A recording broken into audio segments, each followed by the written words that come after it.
Welcome to the Talking Transformation podcast. I'm your podcast host, Peter Ahmad, recording from Cape Town, South Africa, since June 2019. The Talking Transformation podcast provides an open and accessible platform for built environment professionals and interest groups to share their reflections and aspirations relating to the transformation of places and spaces in South Africa. It's intended to be a celebration of the individuals and community groups who are supporting formal and informal processes that are addressing the challenges of South Africa's history and shaping the future of our neighbourhoods and cities. Happy New Year to all Talking Transformation podcast listeners for 2024. It's an important year that will no doubt reflect on 30 years of democracy here in South Africa and consider the achievements of the democratic era and the perennial and future challenges facing communities across the country. One of those perennial challenges remains the progressive realisation of housing for all, a quest that has shaped so much of the debate and policy making since 1994. It's been a central theme for many of our podcast episodes since we started out in June 2019, so it's perhaps fitting that it's a theme that kicks us off in 2024, as we consider a newly released book edited by three esteemed academics and good friends of the Talking Transformation podcast, Dr. Margot Ruben, Dr. Sarah Charlton and Dr. Neil Klug. The book, Housing in African Cities, A Lens on Urban Governance, covers 6 countries and 8 different cities across the continent and shapes a series of housing themes and agendas from across those cities. We try to understand the contributors and contributions that were made, what were those themes and how were these deemed important to the contributors. The 3 colleagues, Sarah, Neil and Margot, have been ever present throughout my career here in South Africa. I was really interested in speaking to the 3 of them to understand how the themes could potentially shape or support some of the thinking going into a new human settlement white paper that's currently being developed by the National Department of Human Settlements here in South Africa. How do the themes echo some of the thinking that's going on into that white paper? How could they shape some of the policy or the legislation that follows? Our conversation took place on Monday, the 18th of January, the weekend after the country had come to a slowdown with the schools construction break. It also followed a week on from the consultation on that white paper. And given that Neil, Sarah and I were in that conversation, it seemed like a really good opportunity to reflect on the propositions of that human settlement white paper. I'm looking forward to another year of content with the Talking Transformation podcast and hoping to grow it. Its numbers beyond the 20,000 listens that we've been able to grow from our first 4 years of the podcast. It's been an incredibly rewarding and stimulating platform for me personally. I hope it continues to serve a purpose and have value in various advocacy, academic and professional spaces here in South Africa. An early reminder for any listeners that reviewing an episode of any of the Talking Transformation podcast episodes qualifies for 3 CPD points, that's continuous professional development points, if you're a SAC plan member, and for guests appearing on the episode, that qualifies you for 5 CPD points. It's going to be an interesting year, a chance to reflect on 3 decades of democracy here in South Africa, at the same time deep diving into some of the important issues and themes that continue to shape our cities and spaces. Happy New Year to all our Talking Transformation podcast listeners, and as always, we hope you enjoy the episode. So it's just coming up to 3:30 on Monday, the 18th of December, the week prior to the Christmas festive season here in South Africa. Absolutely delighted to be joined by 3 colleagues, esteemed academics. I have Dr. Margot Ruben, who actually joins us from Wales, Neil Klug in Betty's Bay, and Sarah Charlton up in Johannesburg. How are each of you today? Margot, tell us, how is Cardiff treating you? How's things going that side? It's very well, thanks, Pete. Nice to chat to you. It's freezing cold, grey skies, dreary, but it's lovely to see the warm and happy faces from South Africa. It's lovely to hear your voice, Margot. I think this is the 3rd time you've been on the podcast. One of the very few who've got 3 performances in this space. So great to have you with us today. Neil, closer to home here in Betty's Bay. Welcome to the Western Cape. I know you travelled down earlier in the week. How's things going your side? Good. Nice to be with you. Lovely to be down at the ocean again. Really miss it up in Joburg. Well, it's fantastic to have you here, Neil. I think one of the voices that we've been missing in my collector's pack on the podcast. So great to have you with us, Neil. Really appreciate your time this afternoon. And up in Johannesburg, Sarah, how are you keeping? You're saying that the weather there has been somewhat problematic, but it's great to have you with us. How's things going your side? Hello, colleagues. Yes, it has been a lovely hot and sunny afternoon in Joburg, but the afternoon thunderclouds have built up. It's crashing and bashing around me. Very dramatic, but lovely to have a break from the heat. Hello, everybody. Welcome, Sarah, and thanks for bearing with it. I know you had a few Wi-Fi issues earlier, and we're looking forward to having you discuss your recently published book that's come out, The Housing in African Cities, A Lens on Urban Governance. And so much of the conversation right now in South Africa is about urban governance. The three of you have edited contributions from across the continent that's looking at this issue of governance in the housing space. Tell us a bit about the genesis of the book and how did you go about unpacking and collaborating with different people from across that continent? It began, I think, some years before. I remember meeting at Margot's place, the three of us coming up with that idea to produce a book, because we'd all been so involved in housing over many years. At that point, we were thinking of a self-written manuscript, but we were still deciding on a topic. And I think it went quiet for a year or two. I can be corrected on this. And I think I may have been Margot who came up with the idea of what about an edited book. We then resolved around what was the theme going to be. There was a whole range of possibilities. And then I think we all came to a conclusion that we had all been involved in elements of governance and that link between governance and housing. We prepared a call and we put out a call. We actually got must have been something like 26 or 27 responses in terms of abstracts. And then we had to go through a selection process of what was most relevant to the topic. We applied a workshopping process. I think it was 2 sets of workshops. Once people had put in their first draft, and then a second draft was workshopped so that all the authors got a sense of what the other authors were writing in their chapters. So that was broadly the process. I'm sure my colleagues can add to that. We try to put the call out as broadly as possible. So we sent it out on Facebook, we sent it out on a whole lot of different channels. And it was really interesting, the responses we got were quite a wide range, as Neil said. And then one of the things that we were desperately trying to do was to balance South Africa with the rest of the continent, because we didn't want South Africa to dominate the book. I mean, we knew it could be a big focus, but we wanted to make sure that we had a wide variety of authors and wide variety of geographical locations, and to see if we could represent as much as possible the kind of Anglophone Africa as we could. Unfortunately, along the way, we had some great contributions from KZN that fell away. We had a great contribution from, I want to say, Sudan that fell away, unfortunately. So, we had these great things, but due to circumstances, some people ran out of time or ran out of energy or ran out of, whatever the case may be. We didn't get quite the diversity of location that I think we wanted.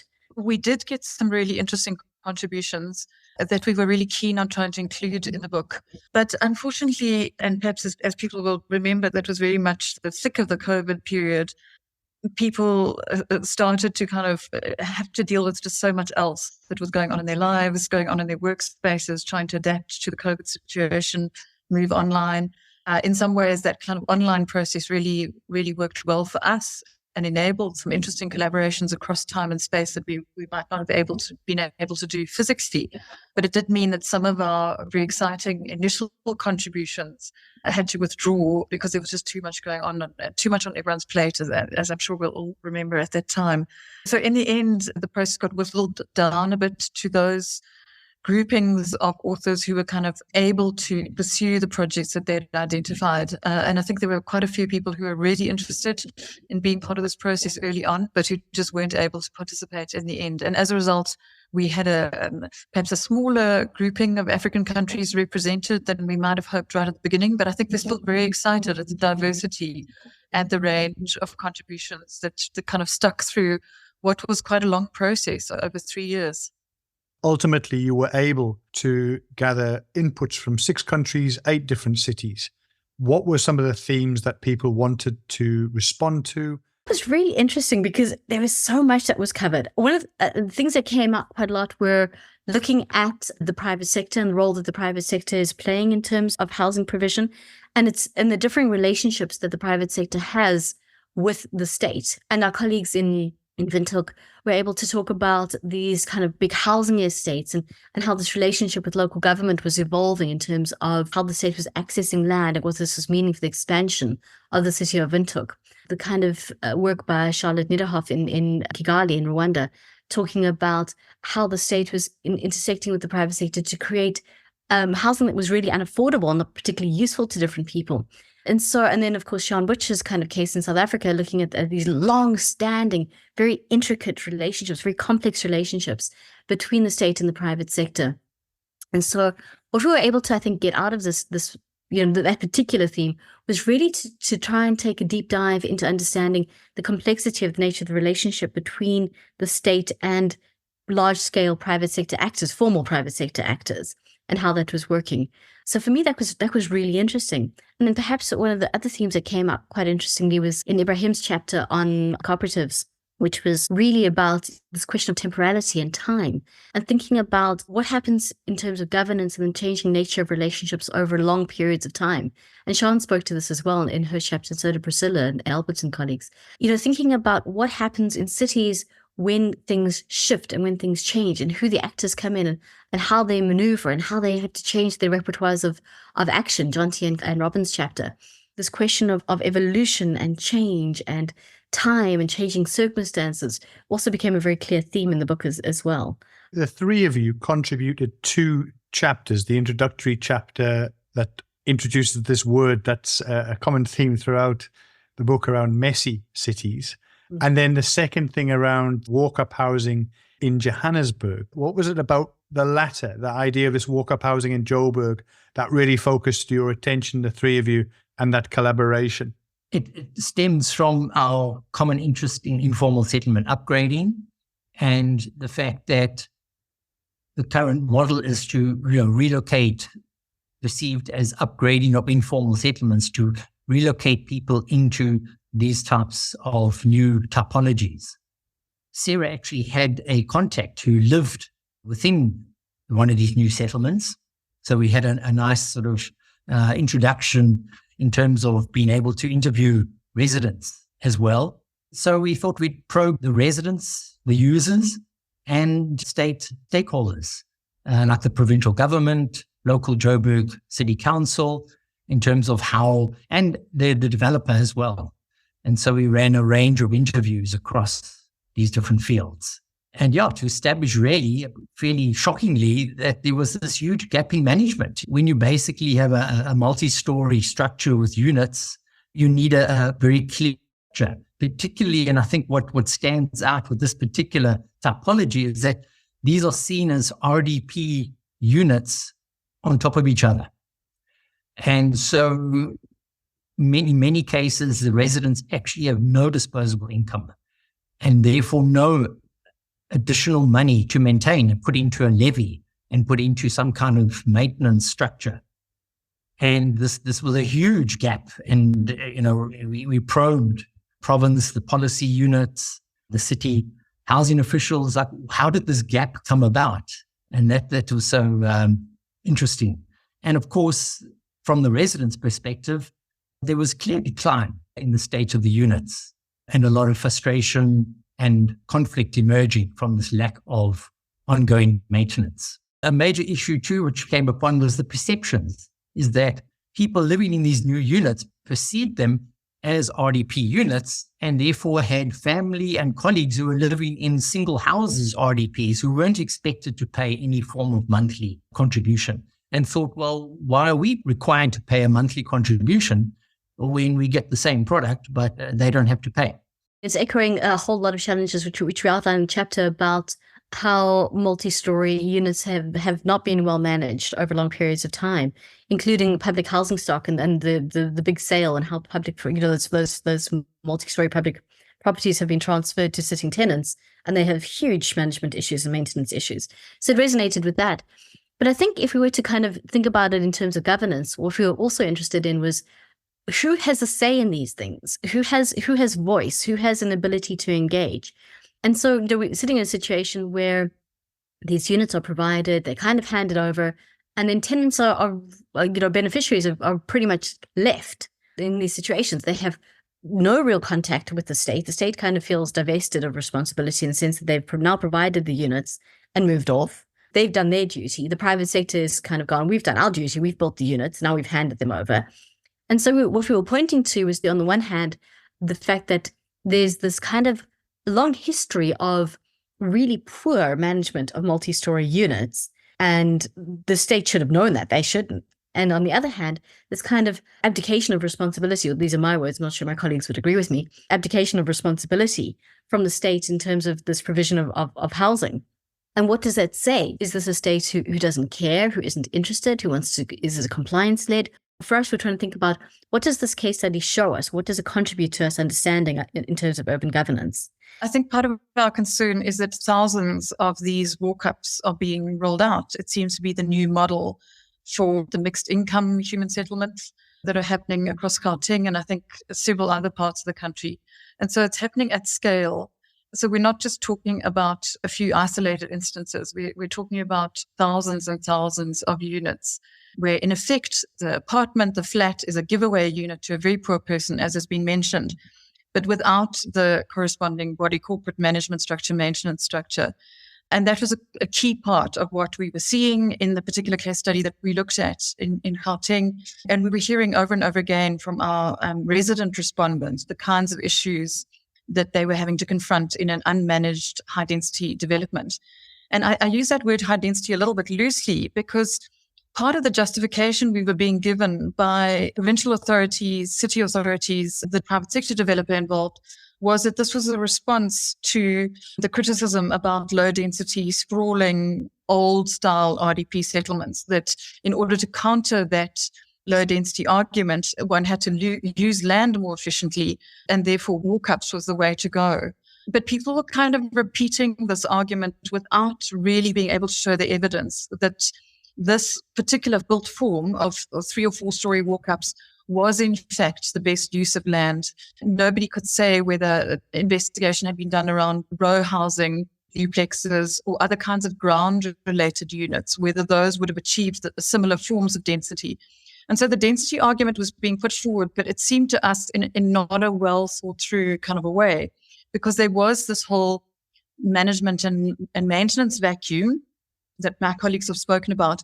But there was another dimension as well, and that was to do with the difficulty that very poor people have in living in these units in terms of any kind of home-based enterprise, local level income generation, anything like that. We are seeing that kind of activity throughout our housing settlements, but throughout old townships, former townships, old white suburbs. We are seeing home-based economic activity, people doing spaza shops and a million other kinds of economic activity, including backyard rental. And that we know after years and years of watching this, seeing this, learning about it, that this is a critical form of income generation.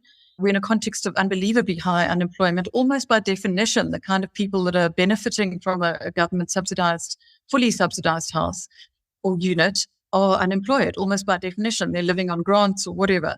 And yet these multi-story walk-ups do not provide for home-based income generation at all. And in fact, what they seem to be doing is deliberately shutting off the potential for backyarding, because that is seen as sullying the neighborhood or re-informalizing or any of these kinds of things that are seen to be very problematic, particularly when these are in close proximity to bonded units in the mixed income developments. But it seemed to us that this is a very short-sighted way of looking at things, because it's really not understanding the link between people's place of residence and the way in which they are earning an income, and how these two things have to be thought of absolutely in conjunction in our current context. And we've got to get much smarter and much cleverer about how to facilitate those kind of relationships, not how to curtail them and to stop them. I can move on to the messy cities part of it, maybe just to make a quick link. What we are saying with this term messy cities or messy governance, we're referring to governance in the sense of multiple actors shaping and influencing and forging our cities, and multiple actors that are not necessarily controlled or directed or orchestrated by government itself. So in many parts of the world, one uses that notion of governance, having in mind a strong role for the state to be shaping and directing the private sector and other actors. But in many of the cities that we are looking at across the African continent, there are these multiple actors, but forces may be unpredictable, unauthorized, outside of intended outcomes. Some people use terms like rogue urbanism or other kinds of terms. It's messy in the sense of not following the processes and the systems prescribed by government or intended by planners, but all sorts of things happening in parallel. And we are seeing that in our own neighborhoods because of the kind of socioeconomic context that we find ourselves in, and the fact that our planned environments are not predicting and anticipating that exactly these kinds of things are going to arise. And so bringing it back to the walk-ups, we feel it was incredibly short-sighted to be rolling out thousands of these units that attempt to sort of forestall or curtail that kind of activity, which is actually essential to the way people need to survive in urban areas these days. Peach, that's a long mouthful. I'm going to stop there.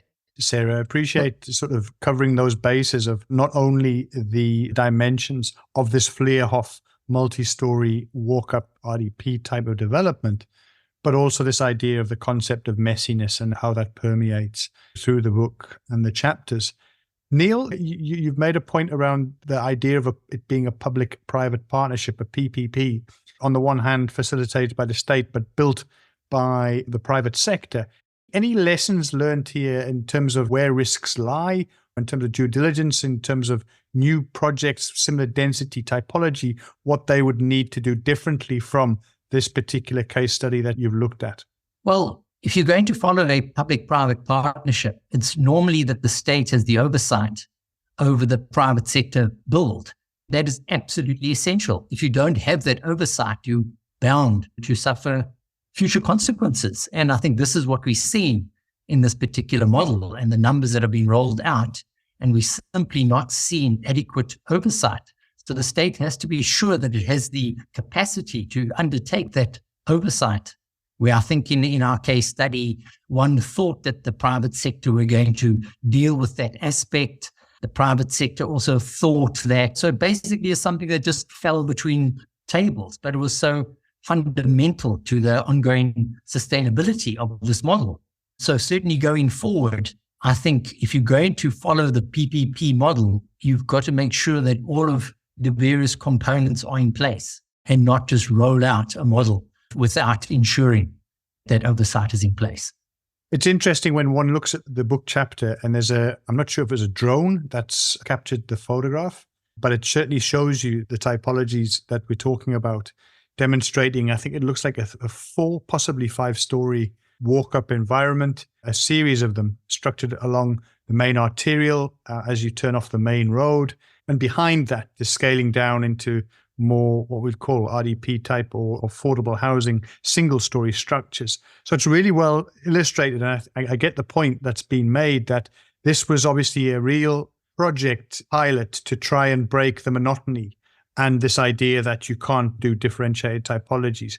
But if you haven't resolved those issues of the management of maintenance and that old sticking point around a body corporate or similar, then clearly those maintenance issues are going to become quickly a deterioration aspect if it's not dealt with. Are these some of the take-home points that you think absolutely have to be looked at in future medium to high density walk-up type environments? Gauteng Province is looking at that. They are proposing a 5-year process where the private sector would provide resources to try and take that type of management. But again, it's in the implementation, whether this is something that's properly thought through, given the number of units that have already been produced. Absolutely essential. We could go into a whole episode just on this point alone. So thank you to the three of you for your reflections on that. I've walked the journey of inclusionary housing, both in a Joburg and to a lesser extent in the city of Cape Town space. Was really interested in what Jonty Cogger and Robin Park-Ross from Endafuna Kwazi had to say on the matter, specifically around the inclusionary housing aspects here in Cape Town.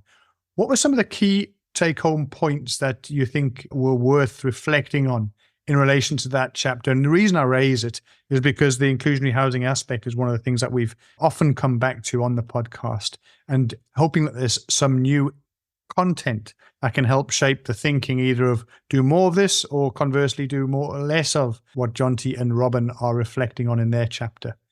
I think Jonty and Robin's chapter is really, really interesting because in some ways I find it a very positive reflection.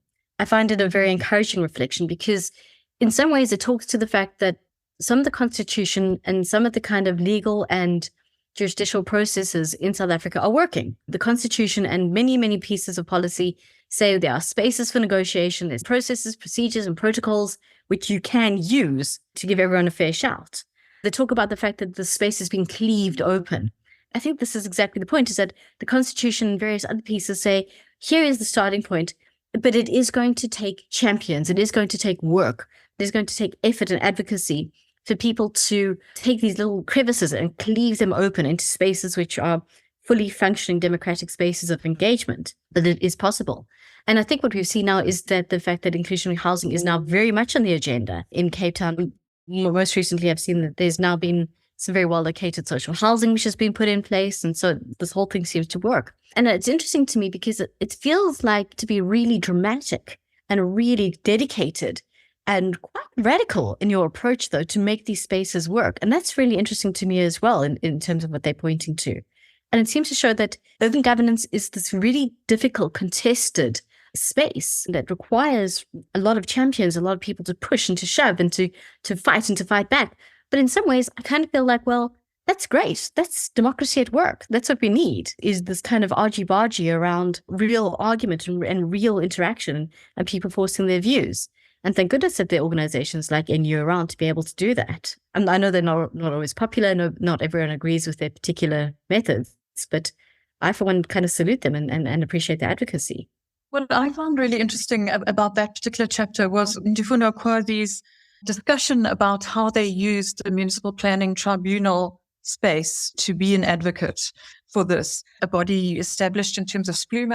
And, I'm not a planner, so I'm not okay with all of these things. But what they describe in the chapter is a very conscious and deliberate strategy of using the tribunal space. So knowing that when development proposals are coming through, where there are objections being heard, that they, as an advocacy organization, can take that space to argue particular points, to make the point about the need for inclusionary housing to be incorporated in new residential developments, in a way to speak for those who should be having a voice at these kind of fora, but who actually aren't there. They aren't there because they don't know about the particular development coming ahead. They don't live in the neighborhood. They live elsewhere. In the case of Cape Town, maybe they live on the Cape Flats or somewhere else. This particular organization is saying, okay, there is a forum where we can make our voice heard and we're going to use that gap. But they also talk about how these kinds of forums are full of experts. They're full of town planning experts, legal planning practitioners, people who understand the system, the terminology, the processes very well.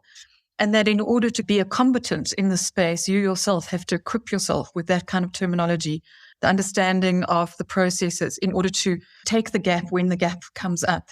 I found that their kind of very skillful use of that particular process an absolutely fascinating description in the book chapter. I'm going to prescribe it for my students next year. Well, certainly in terms of advocacy around this issue in Cape Town, there's certainly no better respondents, to use that legal term, than NU and particularly from Robin and Jonty. Neil, anything from your side on that? Yeah, on that particular? Yeah, please come in, my friend. Yes, I mean, this might be more of a personal view of mine. I think the chapter and what they're doing is so critically important as well in terms of entrenching a principle. And given our colonial apartheid history and that legacy that has created such massive inequalities, the principle of redistribution, and that in every sector, there needs to be some level of redistribution. And in this case, it's in the property development sector. And as an article written by Margot, Alice and myself, inclusionary housing isn't going to solve the low-cost housing issue at all, given the numbers. But I think what's so critically important is entrenching a principle that you have to actually contribute into trying to resolve these inequalities. And this is a contribution from the property sector. And yes, it does reduce profit margins and so on, but that is the nature of the context that we are living in and working in. So I think entrenching that principle in people's minds is so critically important. It also brings into sharp focus this idea of power dynamics in relation to either political doctrine, in relation to the, I think they use that term NIMBYism, they're not in my backyard, how that can play itself out in often very opaque ways, but actually driving a particular agenda, which is retain the status quo as opposed to challenge that. And I think a lot of that legislative environment post-Splumer has tried to get us to challenge convention, challenge approaches. And yeah, I think there's a lot to take from that. The conclusions that they come to certainly suggest that there's lots more to be done in this particular space. It is interesting to me that in terms of the contributions you've got, and unless I've missed it, you didn't get the voice of, for example, a government official or politician looking back on the framing of their experience in that. Is that something that was an unfortunate outcome of the responses that you had, or deliberate? Was there anything that you weren't able to include? How did that sort of shape up in a book such as this, where you're dealing with governance but don't have that official point of view? Is that one of the things that you look back on with a sense of regret, or, I say, have I missed something in the actual approach that you took there? We do have officials from Mangaung. There are some officials in that. It's co-written with an academic, so it's a mixed piece. And look, I can only speak for myself on this one, but I don't think the intention of the book was ever to be a resource necessarily for best practice for practitioners, for whatever. It was very much an academic reflection. And to my mind, it was intended to be an academic reflection. I think there definitely is space, and maybe our next project could be a broader kind of handbook, which could include the voices of experience of people who are practitioners and are in practice both in government and the private sector. And that might be absolutely fascinating. But for me, it wasn't intended in this particular publication. So can't do everything. I can add what the book illuminated for me is just how much more there is to discuss and debate and learn about the issue of governance through the housing lens, because we only got a taste of different contexts and different kinds of practices, whether they were state-driven practices or resident-driven or private sector-driven. There's so much that isn't in the book that could be. And so it kind of feels like we should be exploring other contexts and countries, and definitely practitioners' experiences would be incredibly rich to bring in there.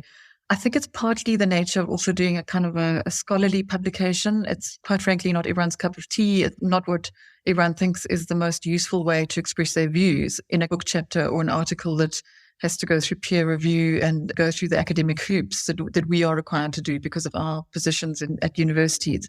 For a lot of people, it feels like a tediously lengthy sort of process, and the academic conventions feel a bit stifling, whereas people would rather write a shorter kind of report or speak into a workshop type situation. And maybe the trick for us is to try and find a kind of a platform or an event where bringing together those kinds of voices and reflecting against what we think we've been able to bring out in the book might be quite productive for everybody concerned. You know, maybe doing something like the SAPI conference could be useful, seeing how this kind of reflection and this particular way of writing and producing work can be useful as a sounding board for practitioners and vice versa. So maybe there's lots in that kind of general arena and interface for us to explore in the future. So that makes a lot of sense. I think, again, I can only sort of speak from my own experience. Sometimes it can also be quite difficult to get permission to contribute to these things on behalf of the organization or municipality or whatever it may be, whether it's through that idea of some sort of symposium or possibly a future publication that addresses some of this. I think it will make for a very interesting contrast between this sort of idea of the practitioner in the municipal space and the academic view that you've obviously cultivated through the book. A couple of us were involved in a public engagement last week with the stakeholders from government and beyond, looking at a draft white paper for human settlements, setting the scene for 2024, potentially some sort of legal reform and thinking in the human settlement and housing space. Are there elements that either really help shape the problem statement? And I think, as you say, from at the very get-go of this episode, we're saying that the three of you have been very much involved in housing for the entire era of democracy in South Africa post-94. Where are we in, I'm calling it 2024 because it's a week or two away. Where are we, and how can the book start to point us in the right direction of do more of this and do less of that, because the lessons there are evident in these different cities and different countries that you've looked at? I think certainly in the South African context, it is indicating that just due to sheer lack of resources, both human capacity, physical resources, the state cannot be seen to be the only producer of low-cost housing, and that their role is going to have to become more facilitatory, particularly in terms of self-help and incremental housing to poor communities and informal settlements, rather than relying on the private sector as well. And how can they facilitate that proper in situ upgrading of informal settlements, and to focus on those types of skill sets that are required to do that?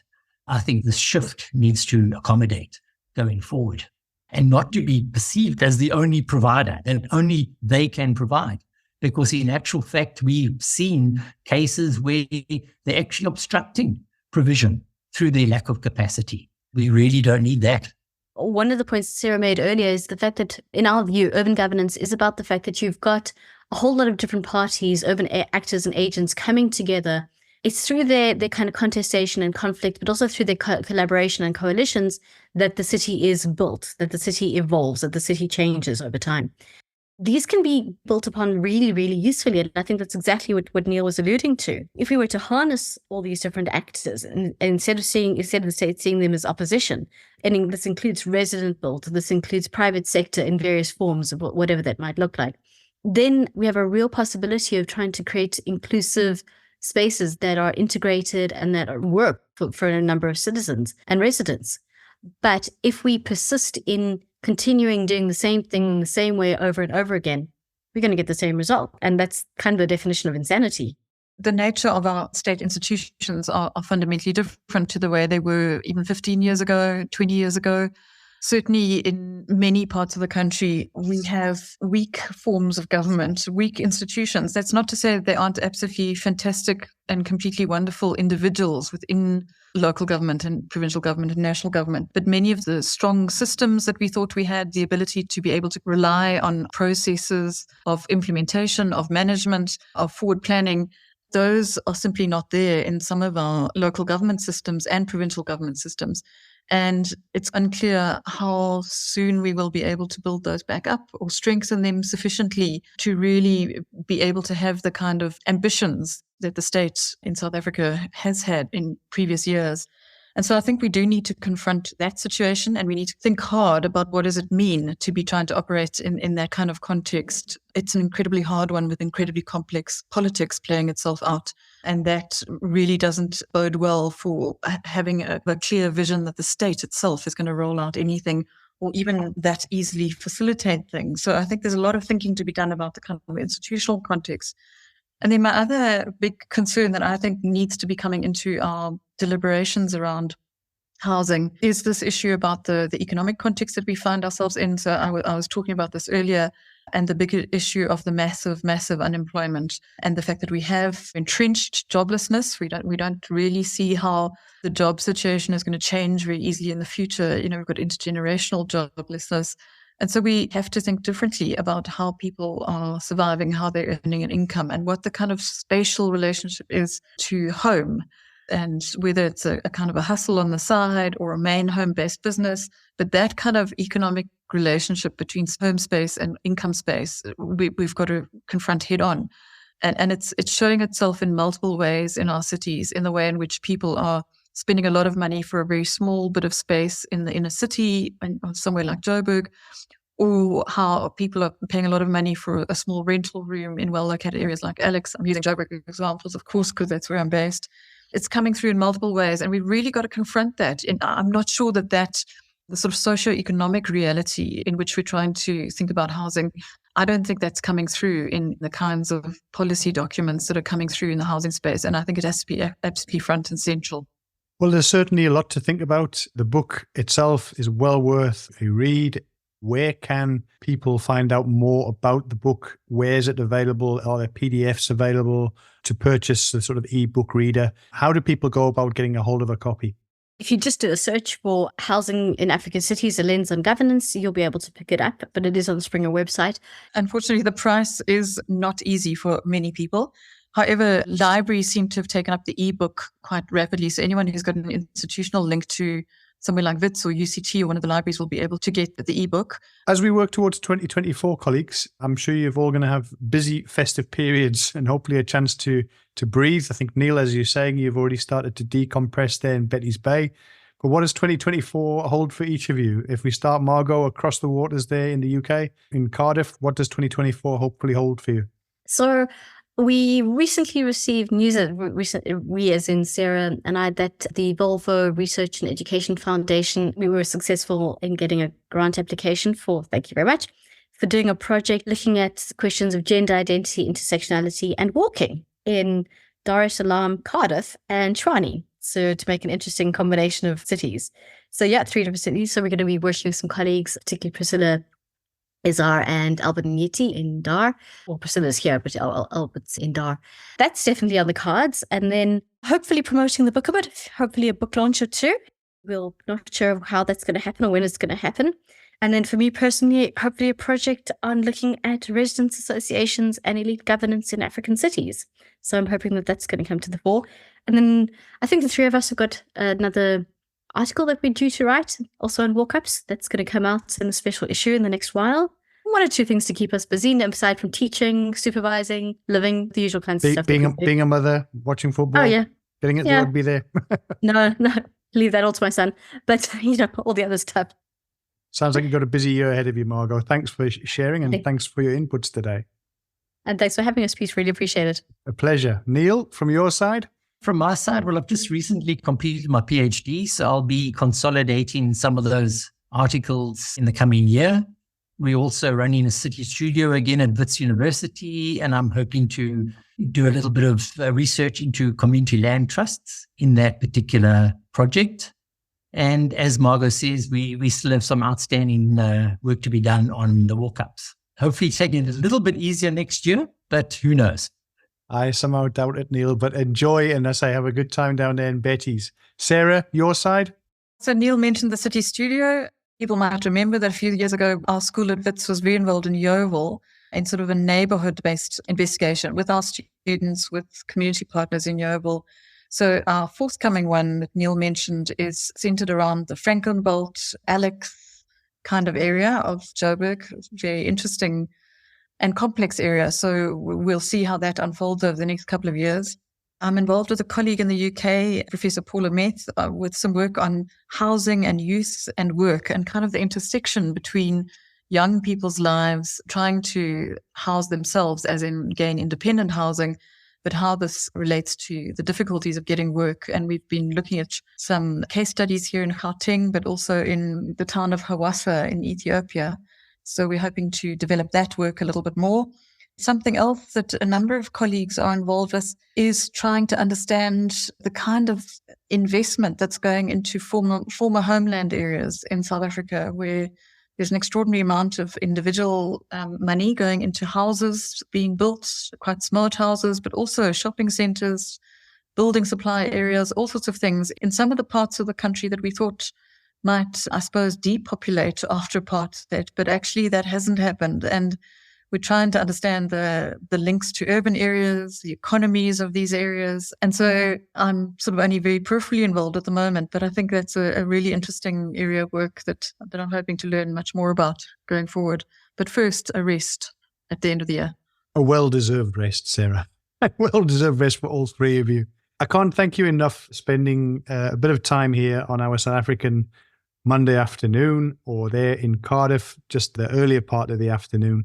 Thank you so much to the 3 of you for spending time with me and just sharing some of the ideas and your reflections on the book. Congratulations on getting it published. I know it's always a big, big effort to get these things across the line. I know it's not your first rodeo, but certainly never gets easier in terms of collaborators, drafts, etc., etc.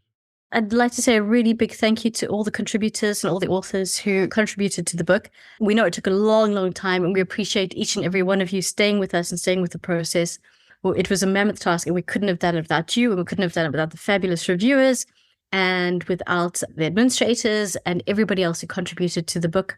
And thank you to the publishers and to the series publishers, to Gustav and to Chris and to everybody else. And most importantly, to Sarah and Neil. So thank you to you guys. Margot, yeah, all of the chapter authors would want to express thanks to the people involved in the housing stories that they write about. You know, we've all drawn on the insights and experience of people living quite difficult lives often in some of these settlements, trying to forge new kinds of housing futures. So thanks to all of them too. thank you, Pete, for your wonderful podcast series. It's really great. No, thank you, colleagues. It's only there because it has good contributors, and thank you for being part of it and contributing in this way today. Congrats. All the best for you in the new year, and hopefully get a chance to catch up with you as the research develops. Have a lovely festive. Look after yourselves. Thanks for having us. We hope you enjoyed this content of the Talking Transformation podcast. Please feel free to give us feedback via our Twitter platform. That's @TalkingTransfo and the number 1, or alternatively via our email address talkingtransformation101@gmail.com. Thanks and recognition also to Tribal Need for allowing us to use their track Flags as our introductory and closeout music on this podcast.